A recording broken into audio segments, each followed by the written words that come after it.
Good morning student. आज English grammar में हम पंक्चुएशन पढ़ेंगे। पंक्चुएशन वो मार्क्स होते हैं जो हमारी राइटिंग में यूज़ किए जाते हैं। कुछ मार्क्स होंगे, चिन्ह होंगे जिन्हें हम यूज़ करके अपनी राइटिंग को, अपने लेख को ज़्यादा शुद्ध तरीके से समझा सकते हैं। Passage is meaningless without punctuation.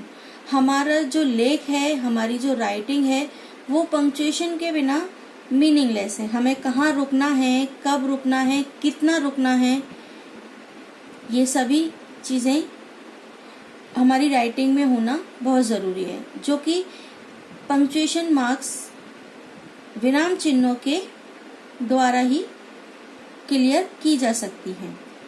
Punctuation brings clarity of our writing. Punctuation हमारी राइटिंग में क्लियरिटी लाता है, शुद्धता लाता है। The punctuation has been derived from the Latin word punctum, which means a point. It means the right of use mark at the end of the sentence. Sentence के end में right mark use करना, to separate the words in the middle, और middle के जो words हैं उनको separate करना, and in the middle of phrase और सेंटेंस। सेंटेंस के मिडिल में, फ्रेज में, सेंटेंस में मार्क्स को लगाकर अपनी लिखावट में शुद्धता दर्शाई जा सकती है, हमारी राइटिंग में क्लियरिटी आ जाती है। कुछ 8 और 9 टाइप्स के पंक्चुएशन मार्क्स होते हैं, जैसे कि full stop, comma, semi colon, colon, apostrophe, inverted comma, mark of interrogation, exclamation mark और हाइफन। तो हम एक एक करके इनके बारे में जानेंगे। पहला, full stop. It represents the greatest pause and separation.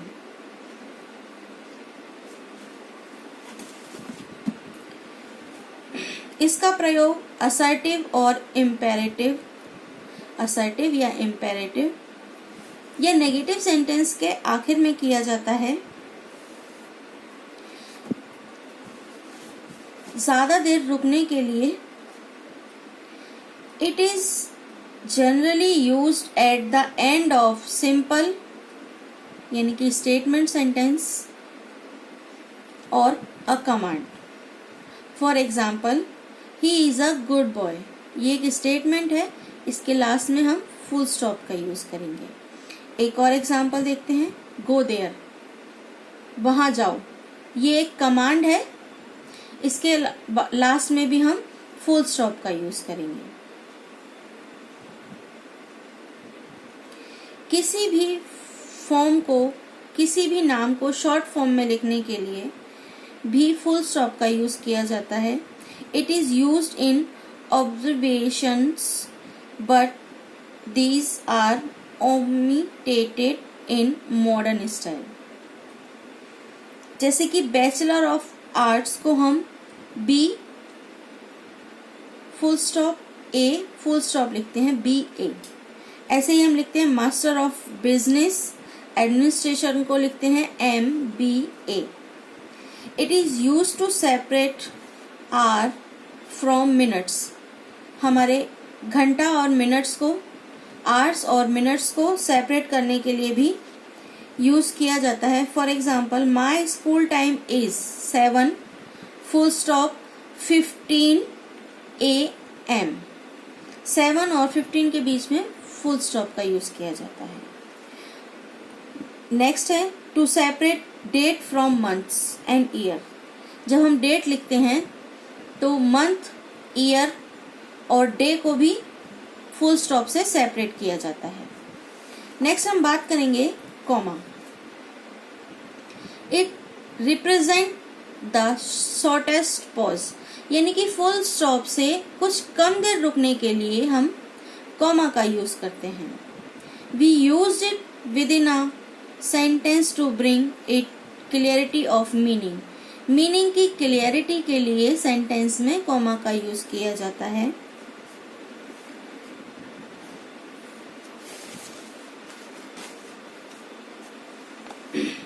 पहला use, we use a comma to separate words और फ्रेज इन सीरीज।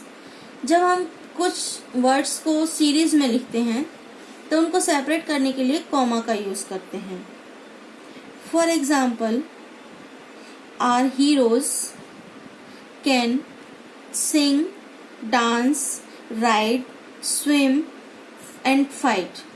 हमारे हीरो कई तरह के काम कर सकते हैं, गाना गा सकते हैं, डांस कर सकते हैं, राइड कर सकते हैं, स्विम कर सकते हैं, फाइट कर सकते हैं, सभी चीज़ें कर सकते हैं। जब हम सीरीज में इतनी सारी चीज़ों को लिखते हैं तब वहाँ पर हम कॉमा का यूज़ करते हैं, बट एंड से पहले कॉमा का यूज़ नहीं किया जा सकता। जब हम 5 चीज़ों को एक साथ लिखते हैं तो कॉमा लगाते हैं और लास्ट वाले वर्ड से पहले एंड का यूज़ करते हैं, लेकिन एंड से पहले हम कॉमा का यूज़ नहीं करते हैं। नेक्स्ट यूज होगा संबोधन करने के लिए। For example, girls come here, write down an essay on cow. किसको संबोधित कर रहे हैं? गर्ल्स को। तो गर्ल्स लिखने के बाद कॉमा लगाएंगे, फिर बाकी का सेंटेंस लिखेंगे।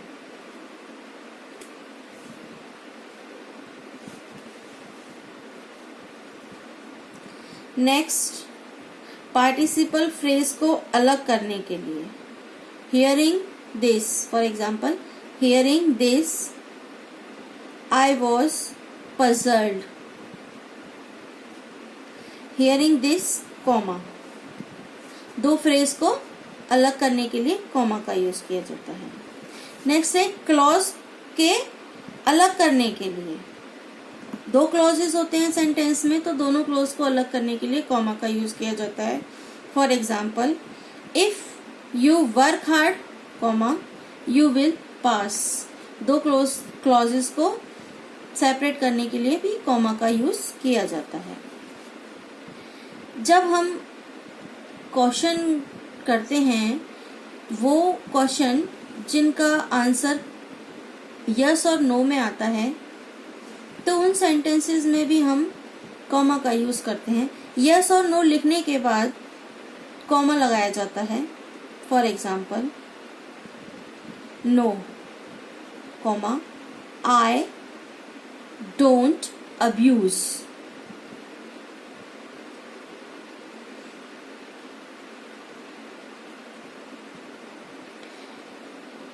डेट को ईयर से सेपरेट करने के लिए भी कॉमा का यूज किया जाता है।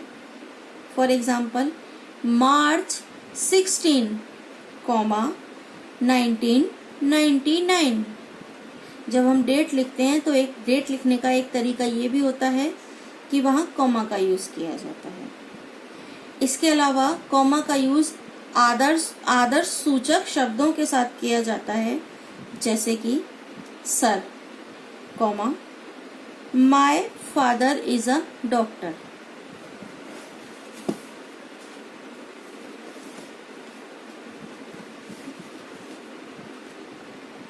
एक और एग्जाम्पल देखेंगे, मे आई कम इन, कॉमा, सर। संबोधन करने के लिए भी यूज किया जाता है कॉमा। नेक्स्ट हम बात करेंगे सेमीकोलन।